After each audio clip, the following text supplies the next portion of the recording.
Oke, selamat hari Minggu Bapak Ibu saudara-saudara terkasih dalam Tuhan. Jadi hari ini kita akan memulai seminar parenting zaman now. Oke, tanpa berlama-lama, izinkan saya dan Ibu Mary Sambo untuk memimpin acara ini. Kami panggil dengan hormat Ibu Krisna Dewi Maharti untuk naik ke atas panggung. Kita berikan tepuk tangan.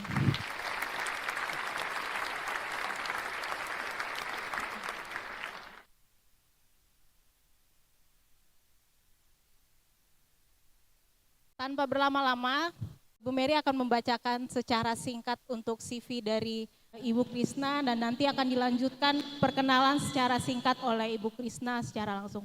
Silakan. Baik, Bapak Ibu sekalian, saya akan membacakan biografi dari Ibu Krisna Dewi Maharti.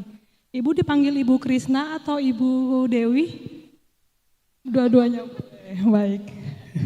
Ibu Krisna Dewi lulusan Universitas Kristen Satya Wacana Salatiga, teologi jurusan konseling pastoral, lalu melanjutkan S2-nya di Harvard International Theology, jurusan Christian Leadership. Statusnya sudah menikah dan dikaruniai 2 anak ya Bu. Ya, pengalaman bekerja sejak tahun 98 sampai tahun 2000, Ibu staf bidang kerohanian di Penabur Jakarta. Lalu 2000 sampai 2015 pernah juga di Yayasan Focus on the Family, lalu Yayasan Family First Indonesia sebagai direktur program, lalu saat ini aktif melayani sebagai konsultasi keluarga tatap muka ya Bu, buka praktek juga. Ya. Lalu ini Ibu juga aktif di seminar keluarga, pasutri dan parenting, juga aktif sebagai narasumber narasumber seminar pemuda bagian sex education, dating anak Tuhan dan pergaulan bebas. Kita langsung masuk ke materi ya Bapak Ibu. Untuk waktu dan kesempatannya kami persilakan Ibu. Oke, baik. Terima kasih izinkan saya berdiri ya. Nama saya tadi sudah disebutkan Krisna Dewi Maharti. Untuk itu saya rindu saat ini di tempat ini Gereja Toraja Depok saya juga bisa memberikan makna. Sepulang nanti kita di-refresh, disegarkan kembali akan peran kita sebagai orang tua.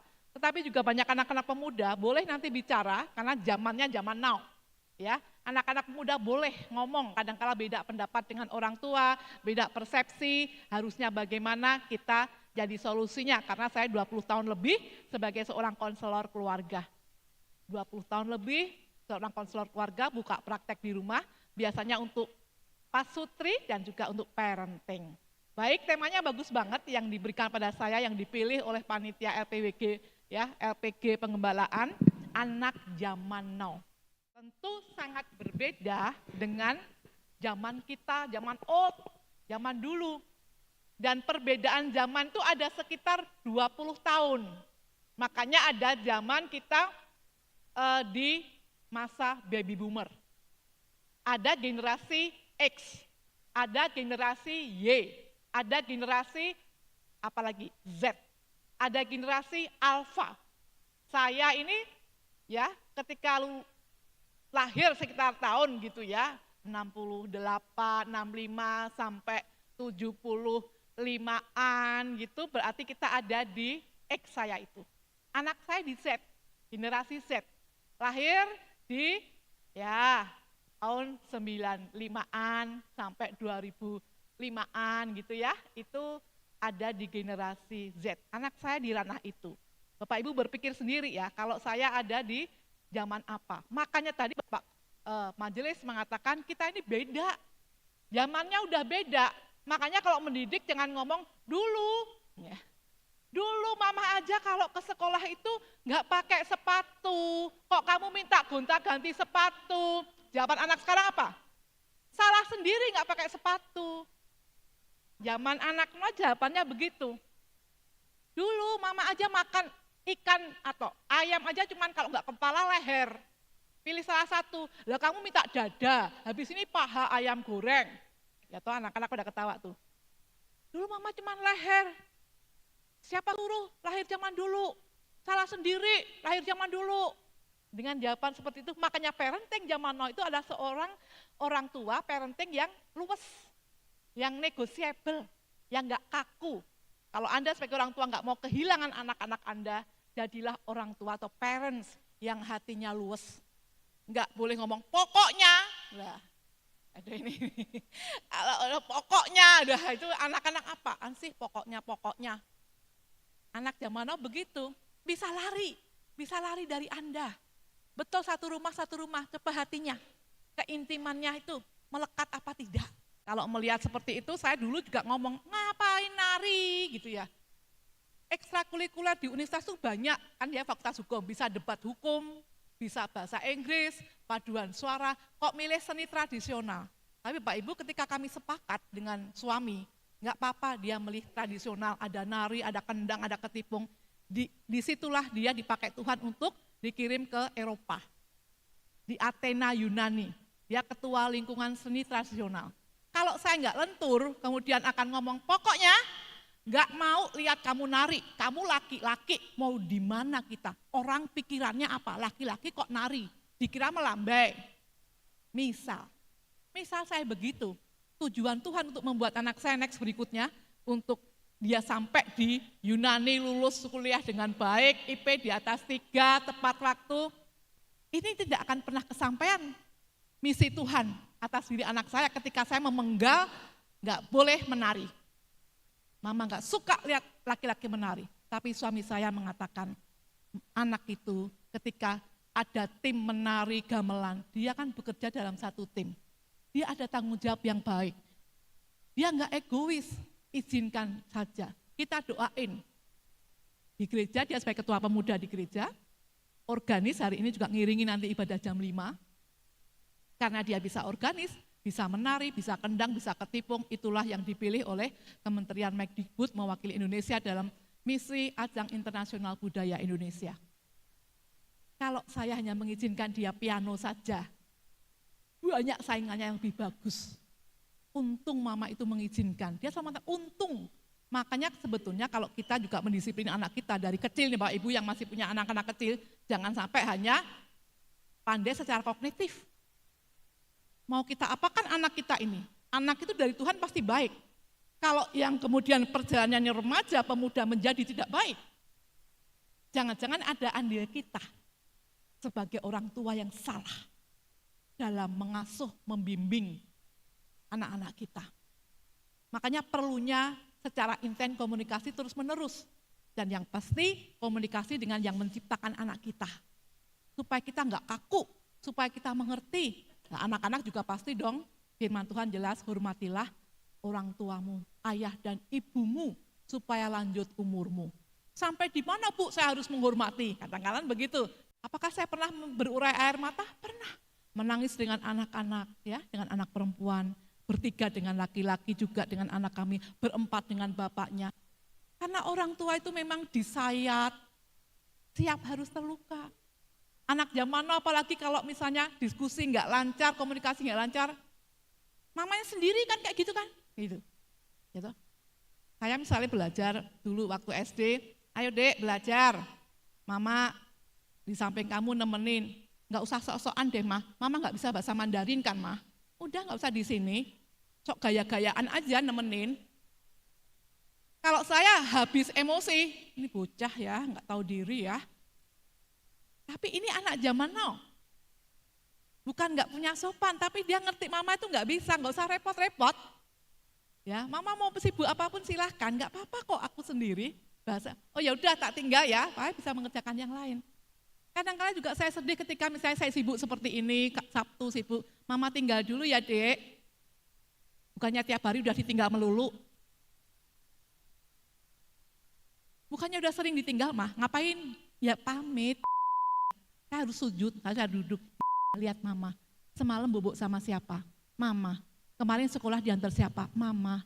Dikasih bekal makanan? Mama. Ya sekarang mama melayani Tuhan dong. Izinkan sebentar. Saya sebagai orang tua tidak harus, kamu ya, saya harus merendah. Saya minta izin sampai dia, iya udah sana pergi. Kok ya udahnya cemberut? Iya. Mama sana pergi, makasih ya Dek. Dicium, ada apa, pengen apa? Aku pengen nonton film, ya nanti. Kalau mama pulang, Ya, besok juga ada waktu kita nonton. Ya, pola asuh demokratis, ada tuntutan tapi juga ada kasih sayang. Itu yang terpenting. Enggak boleh kasar, enggak boleh memanjakan. Karena nanti juga bisa melukai hati anak kita di zaman now ini. Orang tua dipangkas keegoisan kita. Enggak boleh egois dong, enggak boleh maunya sendiri. Dipahat, kita diuji untuk rendah hati. Kalau salah ya minta maaf. Dipakar, kadang-kala gregeten. Siapa di sini yang sering gebrak meja atau mukul anaknya dapat hadiah? Oh enggak ada, puji Tuhan ya. Puji Tuhan enggak ada gitu ya. Udah mau gini enggak jadi. Ya. Kita kadang dibakar emosi kita. Ya toh? Kita ditempa, diuji kesabaran kita. Di saya tadi dilukai, mana ada sih orang tua yang sungguh-sungguh jadi orang tua dan enggak pernah menangis. Saya kadang-kadang mengatakan kepada anak kami itu, mama papa itu sering membicarakan kalian, kadang mama juga menangis tanpa kalian tahu toh. Tanpa kalian ngerti kan? Ngertinya semuanya udah baik-baik ya. Nah itulah saat seorang ibu kadang-kala sedih ketika kemarin begini. Mama maunya seperti ini tapi salah persepsi. Ya aku minta maaf, Mak. Ya enggak apa-apa, namanya kita dewasa mesti diskusi dong ya. Kadang mama juga bukan orang tua yang sempurna. Kalau salah ngomong dan doakan saja. Kita ini kecil, tetapi di dalam Tuhan kita bisa menjadi besar, dibuat luar biasa. Saya bukan siapa-siapa, tetapi di dalam Tuhan, Tuhan bisa membuat siapa-siapa. Saya nothing, tetapi kita harus melibatkan terus sang everything Tuhan itu, supaya kita bisa menjadi something, sesuatu yang indah. Amin. Jadi hubungan seburuk apapun di dalam Tuhan bisa nanti diperbaiki. Pahami saat ini kita bicara tentang parenting, bukan child learning. Jadi parenting bagaimana kita disayat, kita ditempa, kita diuji. Ya, justru disitulah sebetulnya kita orang tua yang bertanggung jawab. Jangan orang tua yang harusnya begini. Ada seorang pemuda yang benci banget ke ayahnya.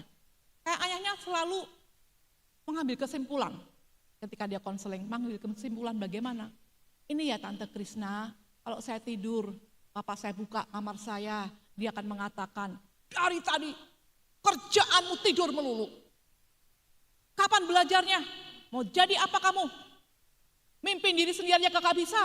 Bagaimana nanti mau jadi pemimpin yang bisa memimpin orang lain? Waduh Tante Krisna, pada saat ini saya udah ngerjain PR. Saya udah makan dan nyuci piring saya sendiri. Kenapa yang itu tidak dilihat?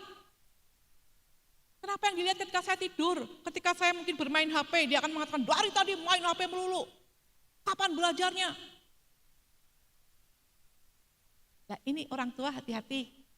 Ya, ketika kata-kata itu tidak menjadi berkat, tadi kita ditempa, mengendalikan diri dulu. Sabar. Jangan asal bicara. Takutnya bicara menyakiti hati anak kita. Ya, dulu anak-anak pada takut sama kita, zaman now kita yang takut sama anak. Bu, saya mau ngomong tentang jodoh Bu, nanti sensi kelas dewa katanya. Apa sensi kelas dewa? Saya bilang gitu. Sensitif sekali Bu, saya takut. Mau nanya, udah ada yang mau belum? Pacarmu gimana? Jangan sama yang ini, jangan sama yang itu. Saya takut Bu, nanti dia teriak, apaan sih? Orang tua zaman now banyak yang takut sama anak.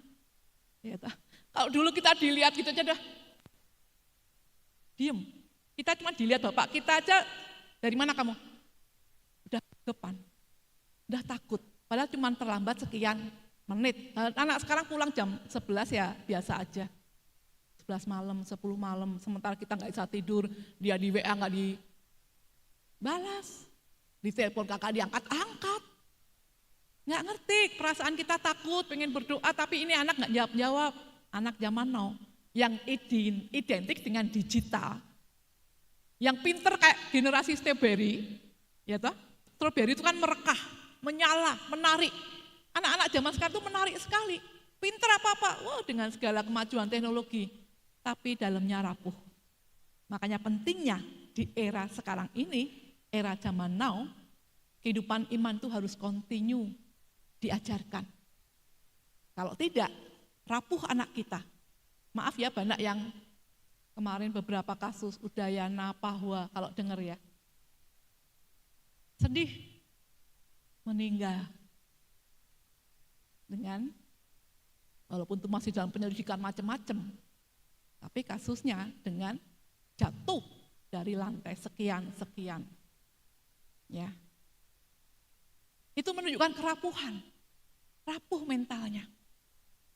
Nah, kesalahan kita, mari kita introspeksi, seberapa besar, seberapa dalam kita mengajarkan iman pada anak-anak kita. Next, selanjutnya ya, nanti saya tunjukkan ada firman Tuhan gitu ya yang mendasari itu. Ini anak kami yang bungsu dan saya harus lentur mengikuti. Sepanjang itu tidak melanggar firman Tuhan, saya dan papahnya hanya bisa iya dan mendoakan. Jadi jangan kita menyuruh anak-anak yang tidak suka. Nah, nanti boleh protes ya anak-anak, enggak lah, enggak ngajarin gitu. Cuman kadang-kala enggak dimengerti oleh orang tua bagaimana untuk menyatukan persepsi ini. Cuman ya seperti inilah anak zaman now. Kalau kita enggak benar-benar mencari Tuhan dalam buku Secret of Parenting, anak-anakmu tuh memang kadang-kala menjengkelkan. Tetapi kalau kamu memaki-maki, kamu seenaknya sendiri, lawannya aku Tuhan yang menciptakan anak. Jadi kita nggak bisa seenak-enaknya sendiri dalam mendidik. Ya, oke ya. Jadi seperti itu. Suka menipu, Pinocchio macam-macam lah. Era digital ini sekali lagi sudah saya jelaskan tadi suatu masa ditandai dengan macam-macam perubahan digital, tetapi biasanya gap-gap generasi, kesenjangan-kesenjangan itu atau munculnya generasi itu setiap 20 tahun. Jangan tergantikan dengan teknologi. Hubungan orang tua dan anak jangan terkikis oleh teknologi. Jangan digantikan oleh teknologi. Makanya makan bersama tetap penting. Makan bersama penting. Kebersamaan pulang gereja nanti mau jalan-jalan misalnya, tetapi ini apapun yang bisa menunjukkan kebersamaan tanpa ada gadget itu penting. Bagiku tidak ada sukacita selain mendengar anak-anakku hidup dalam kebenaran. Bagiku tidak ada sukacita yang lebih besar.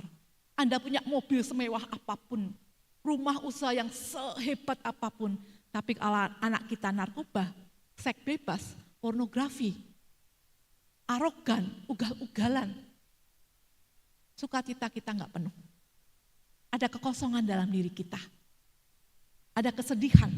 Makanya bagiku tidak ada sukacita yang lebih besar daripada mendengar anak-anakku hidup dalam kebenaran. Kebenaran di sini pasti kebenaran firman Tuhan. Nah, siapkah kita untuk memahami itu? Kita punya waktu dengan anak itu terbatas. Nanti kalau anak saya sudah menikah misalnya 2 tahun, 3 tahun lagi mereka udah punya pacar gitu ya. Saya kan nggak akan bisa nengok-nengok terus. Kadang-kadang kesalahan datang bawa beras, datang lagi minggu depan bawa gula merah, gula pasir. Hati-hati, itu malah merusak ya. Kita enggak membuat mereka membangun mezbah sendiri. Ya. Kita udah punya batas kalau mereka udah menikah. Boleh nanti bertanya, Bu, anak saya mau menikah, saya enggak siap, bagaimana sepertinya baru kemarin sore gendong, sekarang mau harus terpisah. Bisa stres loh kalau kita enggak punya hubungan yang baik dengan pasangan.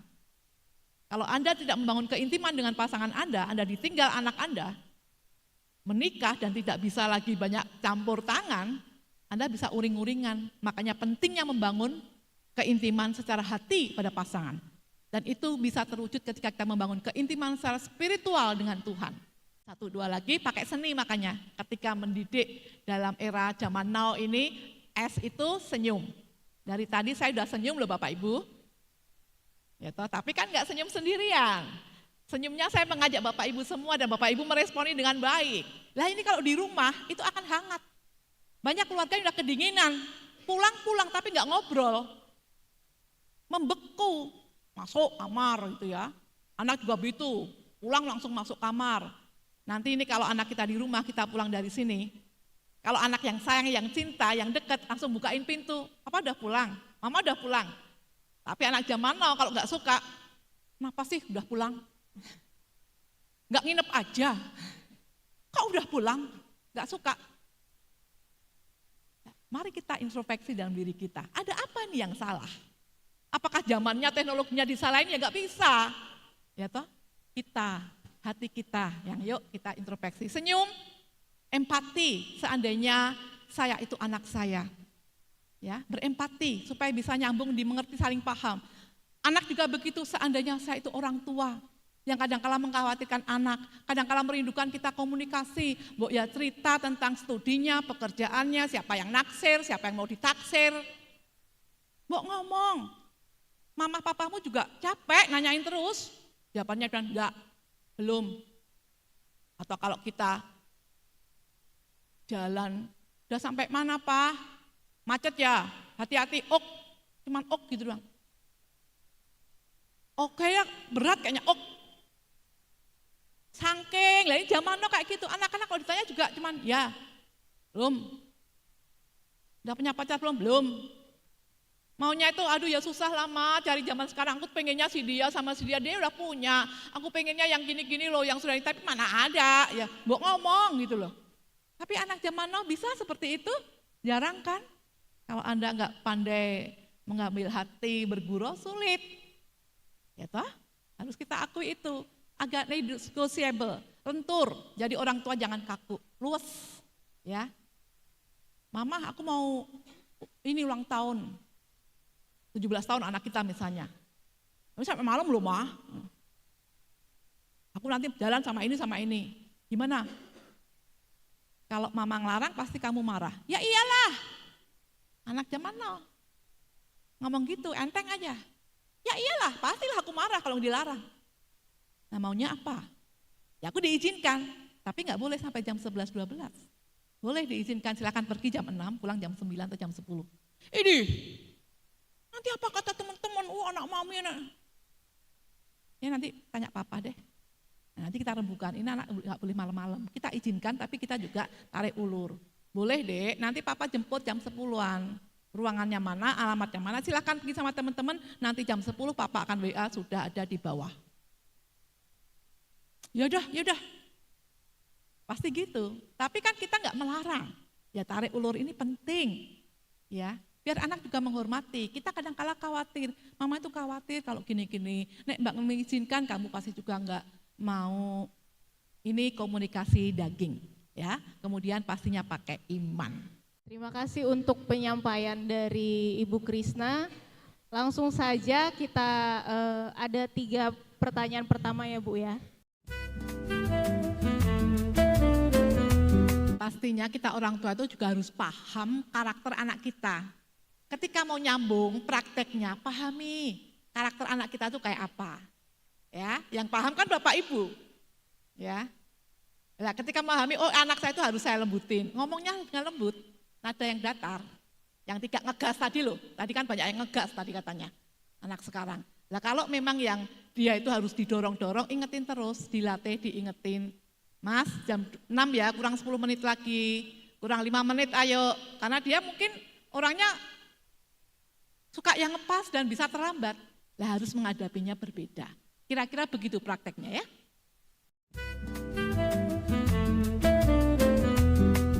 Fenomena ini dan aplikasi dari orang tua kepada anak-anak untuk menanggapi fenomena ini gitu.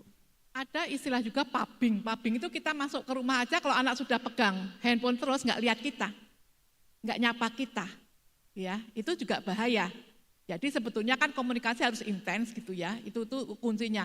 Tetapi bahwa anak-anak kita adalah kecenderungan yang memang harus menunjukkan diriku, aku tuh nggak ketinggalan loh zaman sekarang. Aku nih oke loh, itu akan gampang stres.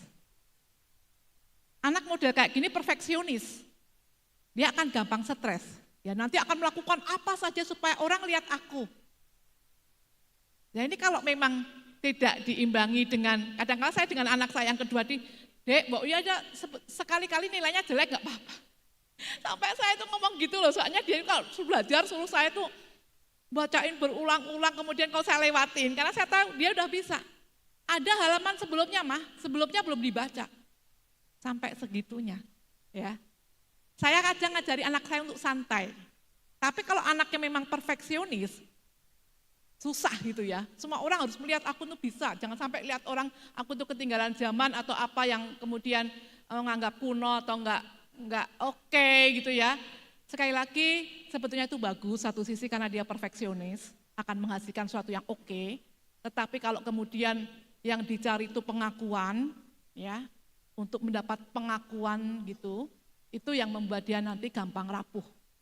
Sekali ada ketidakberhasilan, waduh, bangunnya susah Pak.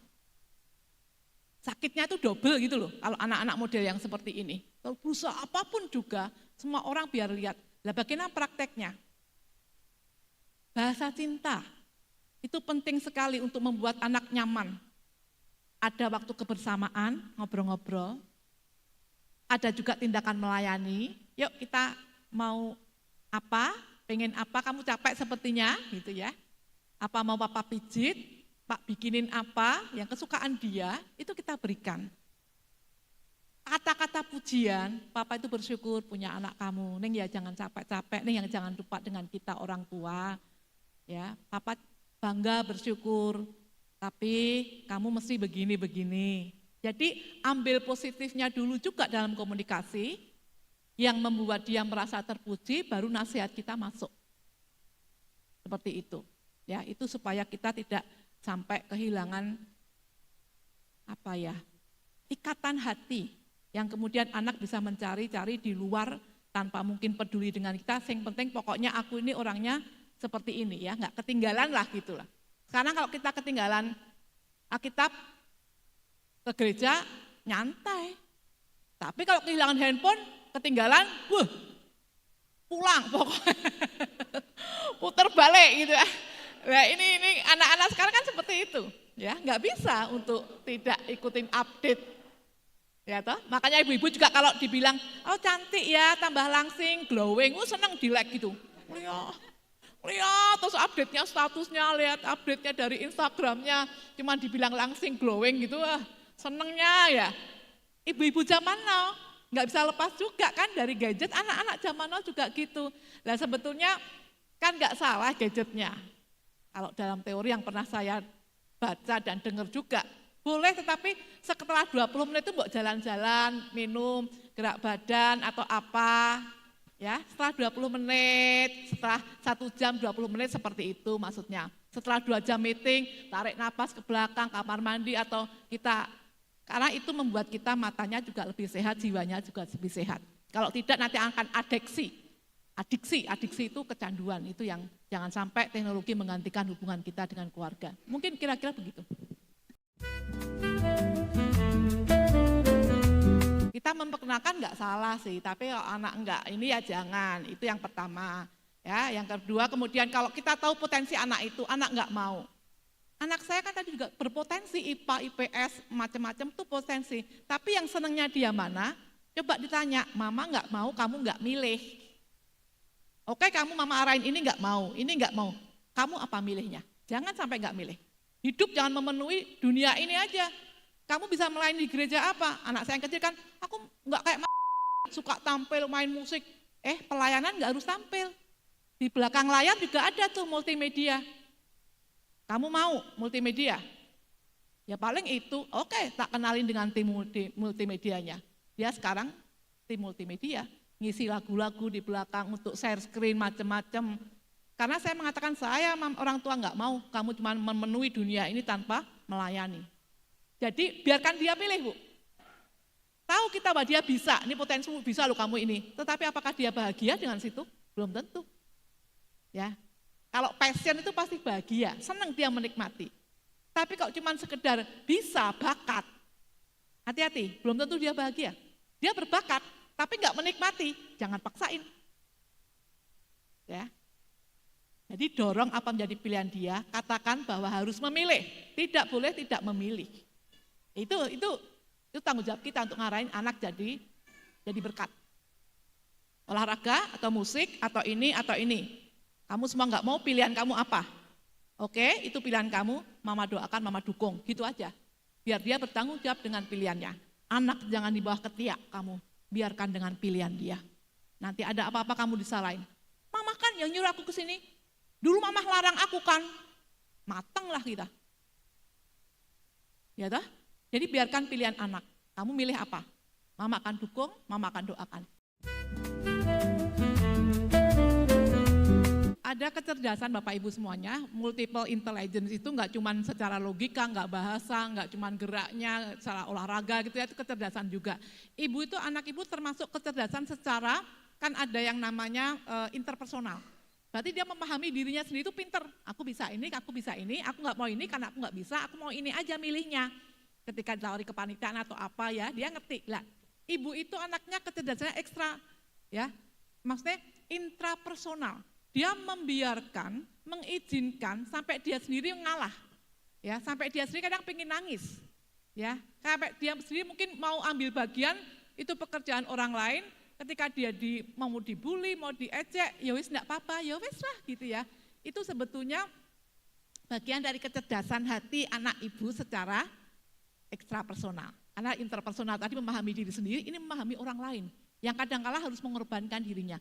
Kalau dia bahagia, artinya ibu tidak melihat anak ini kemudian bengong, menangis terseduh-sedan, besoknya menangis lagi, kemudian enggak mau mandi, makan cuma sekali, no problem.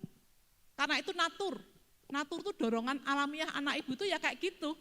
Bahwa dia itu ya kebahagiaannya ketika memang ada orang yang ngomong apa, yang minta tolong apa, dia ngalah. Biar ya orang lain seperti itu enggak apa-apa. Ya. Nah, kalau dia enggak ada perubahan dalam dirinya, untuk murung, untuk kemudian malas-malesan, enggak ada. Dia tetap berfungsi dengan seperti harusnya, enggak apa-apa Bu. Enggak apa-apa, dia sedang memang pribadi yang dewasa, yang Tuhan memang berikan kecakapan untuk memahami orang lain walaupun dia harus berkorban. Kalau kita malah lawan gitu ya, jangan kayak gitu, misalnya kita orang tua seperti itu, apa gitu-gitu, gue yang ngomong ya, mama yang ngomong ya, ngadepin dia ya. Dia justru tersiksa, karena itu bukan dia. Ya, bisa paham ya Bu? Jadi bersyukurlah ya, kalau memang anak ibu memiliki jiwa seperti itu. Ya, yang penting dia tidak gelisah, tidak berubah perilakunya sehari-hari, berarti dia punya beban untuk mengasihi orang lain lebih. Peran dalam keluarga suami istri itu nggak boleh kaku. Saya kalau ke pasar, saya itu sama suami saya dibikin kayak permaisuri ya, dia yang bawa keranjang, silakan kamu ambil apa aja, masukin. Ya mau tomat sekilo brek, mau bayam 2 ikat brek, kangkung, dan dia yang mendorong. Artinya, dia juga mau diajak belusuan, belanja, dan malah ada lagi enggak apa-apa, wes kamu taruh aja, nanti aku yang bawa ke mobil. Saya senang diperlakukan begitu. Begitu juga ketika saya misalnya ada konseling, oh datang Pak, konseling jam 5. Dia akan oke, nak nyalain AC-nya ya, udah 4:30 biar nanti pas kliennya dingin sudah enak masuknya ke ruang. Jadi dia banyak membantu saya. Jadi memang jangan kaku pembagian peran itu. Yang penting kesepakatan. Ya, saya kalau pagi yang nyolokin nasi itu suami saya, tapi bagian bikin lauk saya. Ya. Dia begitu nyolokin nasi, manasin mobil, ya, buka-buka semua jendela, saya yang serengos-serengos yang macam-macam lah. Jadi kesepakatan nggak boleh ada kaku. Ini harus kamu, ini harus ini. Kalau memang kita nggak bisa dan minta tolong, it's okay. Jadi pembagian tips-tipsnya itu pertama dibicarakan, nggak boleh kaku, kita nggak boleh misalnya pas pasangan nggak bisa kemudian itu kan kamu, nggak bisa seperti itu. Ya. Bapak Ibu, saya baca buku ya tentang apakah benar ini jodoh dari Tuhan apa tidak gitu ya. Di situ ada standar mutlak, standar tidak mutlak. Artinya begini. Yang standar mutlak itu dia harus memang seiman, artinya satu iman dengan kita, sepadan itu kan kesepadan iman. Ya. Kemudian harus lahir baru. Karena seiman aja maaf ya, banyak juga yang brengsek. Banyak juga yang hidupnya tidak dalam buah-buah roh. Jadi standar yang mutlak harus dipilih adalah yang seiman, yang berkarakter Kristus. Cewek-cewek yang gadis-gadis yang di depan ya, halo gitu ya kalau milih. Yang sepadan, seiman dan punya karakter Kristus. Bertanggung jawab, rendah hati gitu ya, penuh kasih. Visinya itu bahwa untuk pertumbuhan ke arah karakter Kristus ketika mereka menikah. Bukan fokusnya ke fisik. Bukan kamu cantik, kamu kaya, anak siapa, siapa saya dong, siapa lu, bukan gitu. Tetapi pertukaran pikiran ke arah pertumbuhan karakter Kristus. Itu standar mutlak. Dari gereja manapun sebetulnya boleh. Jadi Bapak Ibu juga harus berkali-kali menekankan hal itu. Nah, tapi belum dapat Bu, ya nggak apa-apa, proses. Daripada dapat cepet-cepet kayak kucing dalam karung, ya dah. Ini ikatan seumur hidup, mau dia sampai usia 30, 35, laki-laki nggak masalah Pak. Biarkan dia menikmati dan yakin betul.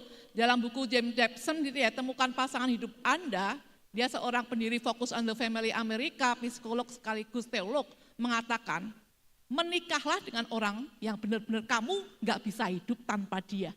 Jadi kalau masih belum mantep, ya jangan dipaksain, tunggu sampai anak siap. Jadi kita cuma bisa memberikan, pokoknya sekarang yang penting anak Tuhan, dari manapun boleh, yang penting cinta Tuhan. Jadi jangan ujuk-ujuk, jangan tiba-tiba, tetap harus pelan-pelan tapi jelas. Kalau memang yakin nanti usianya sudah dewasa dan udah cinta, cepet kok Pak.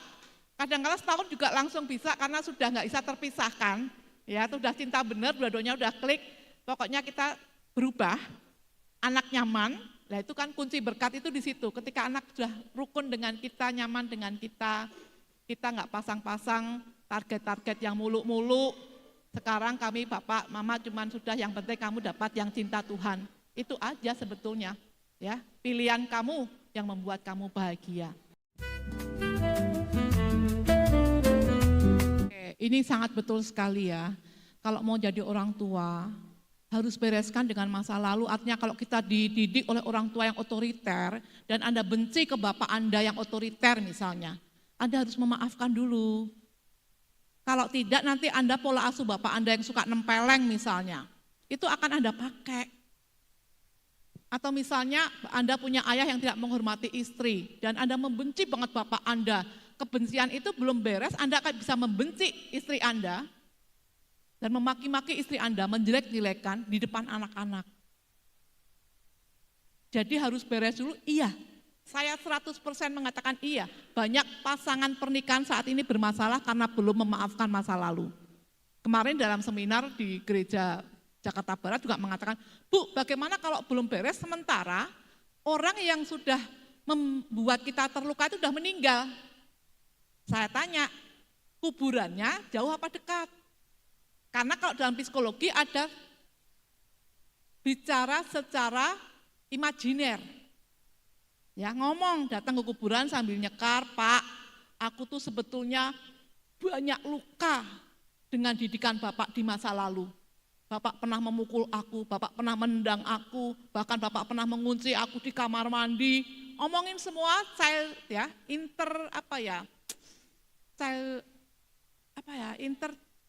kalau masa lalu anak kecil, inner child. Jadi trauma-trauma masa lalu itu dibuang semua, diucapin satu persatu.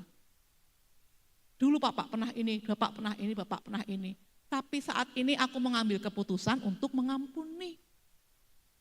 Mungkin akan menangis karena ingat luka dulu. Dan itu enggak cukup sekali. Diulang lagi.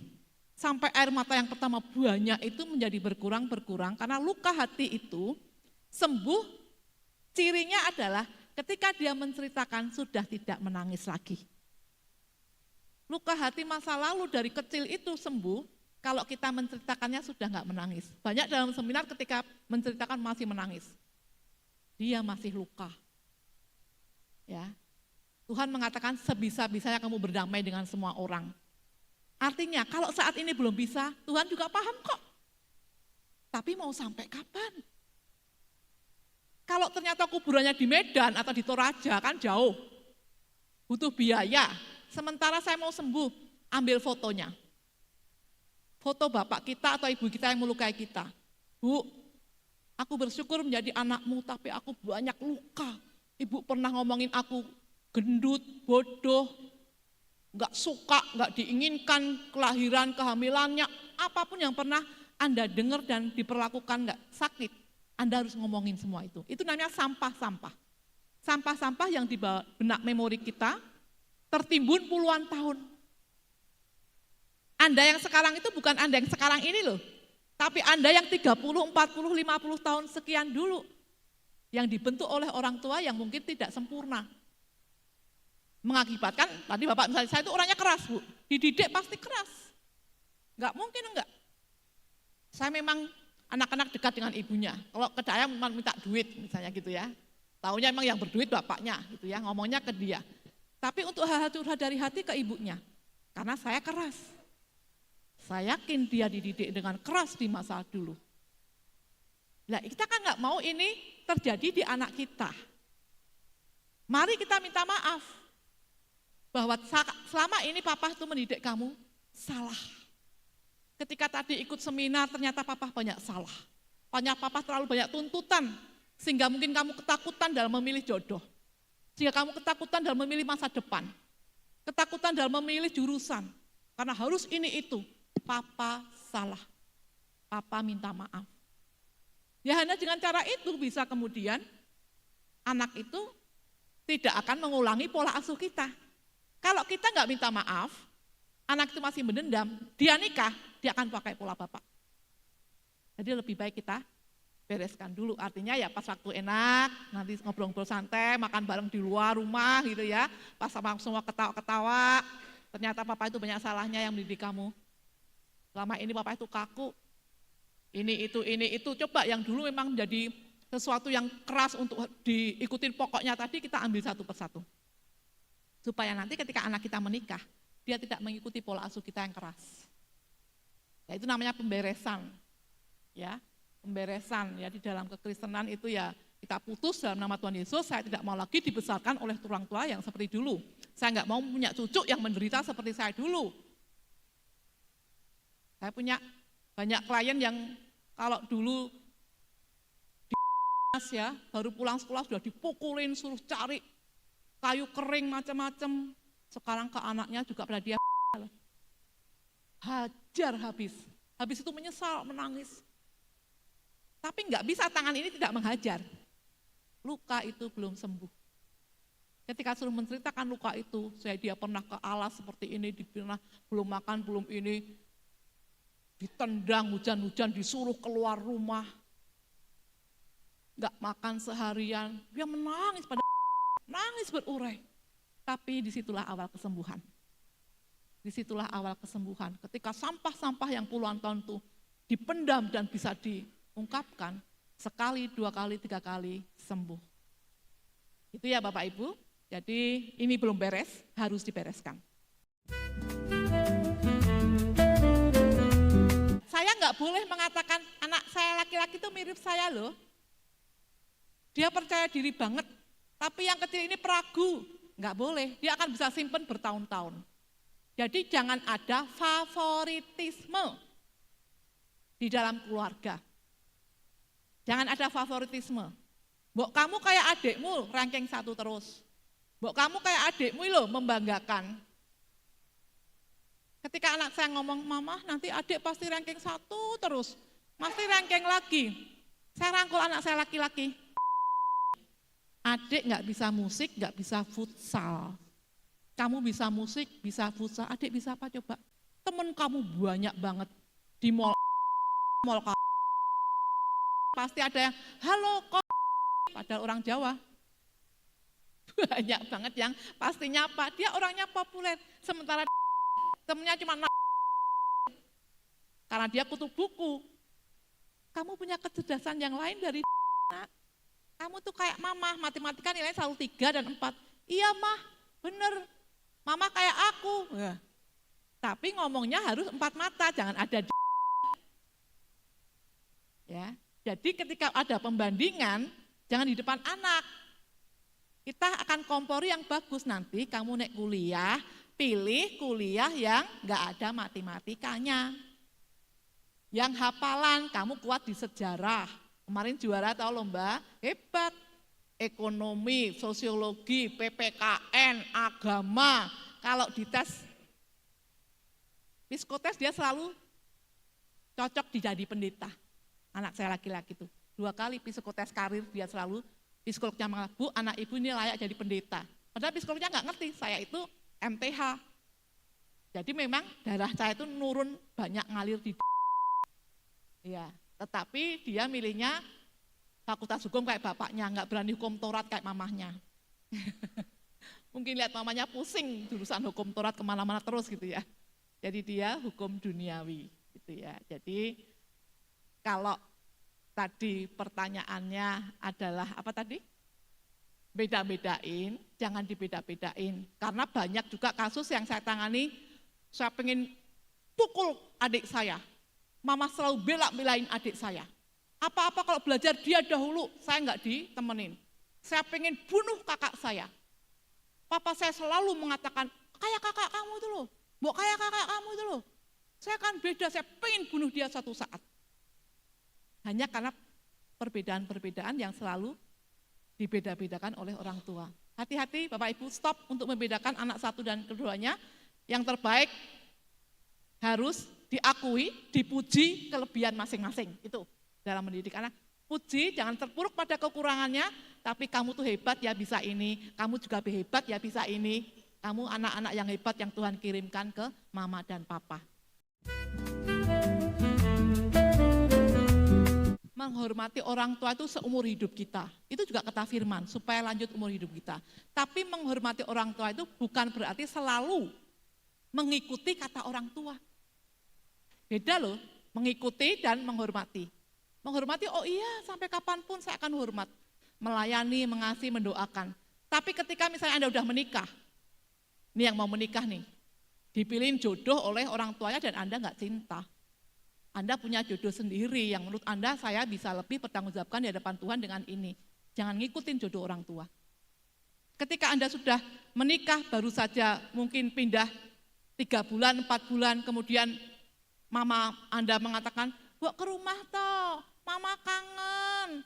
Bok ke sini toh, ini tak masakin rawon, tak masakin soto kesukaan kamu." Sementara itu jadwalnya istri Anda untuk periksa kehamilan. Ya toh? Anda bingung kan? Wah nggak bisa mah, gitu ya. Harus ngomong bahwa yang pertama itu istri Anda ketika sudah menikah. Bukan berarti nggak hormat orang tua. Besok aja mah, disimpan dulu di freezer, besok dipanasin. Atau ketika belum masak minggu depan deh ke situ, hari ini kontrol istri saya untuk kehamilannya yang 2 bulan atau 1 bulan. Anda nggak ngikutin orang tua Anda toh untuk datang. Mama capek nih encok, pengen dibeliin balsam, pengen ini. Mah tak pesenin lewat ya. Soalnya saat ini aku sedang nemeni istriku. Bisa paham? Menghormati kita melayani terus, mendoakan, mengikutin yang memang dia rindukan. Tapi bukan berarti selalu menurut apa kata orang tua. Ketika Anda punya pilihan yang lebih dewasa, bertanggung jawab di hadapan Tuhan dan untuk Anda sendiri lebih baik, tidak melanggar firman Tuhan, Anda juga berhak untuk ngomong, maaf mah, tidak bisa. Maaf Pak, belum bisa saat ini. Papa butuh duit, ini juga masih pas-pasan. Ya, ini pas-pasan, daripada Anda pinjol macam-macam, malah jadi hutang, ribut dengan pasangan Anda, ya, Anda pun berhak untuk berkata tidak pada orang tua ketika memang tidak bisa. Bukan berarti itu tidak menghormati, tapi Anda tahu bagaimana mengambil sikap yang terbaik. Tapi tidak melawan ya, nanti aku datang ke rumah deh mah, kita obrolin. Gitu ya. Kenapa anak-anak sepertinya malas pacaran? Pertama, lihat orang tua tuntutannya tinggi. Yang kedua, karena memang dalam keluarga sendiri sudah harmonis. Dia tidak merasakan kehangatan cinta seperti keluarganya, sangat disayang papanya, sangat disayang mamanya, ya semuanya sudah terfasilitasi dengan baik, nggak butuh yang lain, karena cintanya sudah terpenuhi keluarga, bisa itu. Bisa juga lihat keluarganya rusak, hubungan nggak bagus, takut nikah. Makanya ini introspeksi PR buat Bapak Ibu juga. Hubungan Bapak Ibu ini baik nggak di mata anak? Anak tadi kan tulisannya ya di flyer kita itu, yakin nggak anak itu bersyukur dengan keberadaan Anda? Yakin nggak anak itu bangga dengan didikan Anda? Kalau misalnya saya dan suami itu selalu kalau mau pergi pasti cipika-cipiki. Cium pipi kanan, cium pipi kiri. Dan itu ternyata dari kecil membuat anak kami aman, nyaman secara psikologis. Karena dididik, dibesarkan oleh orang tua yang mesra. Oleh orang tua yang romantis. Jadi waktu saya makan, banyak yang ngomong, Bu, orang Toraja itu sulit romantis.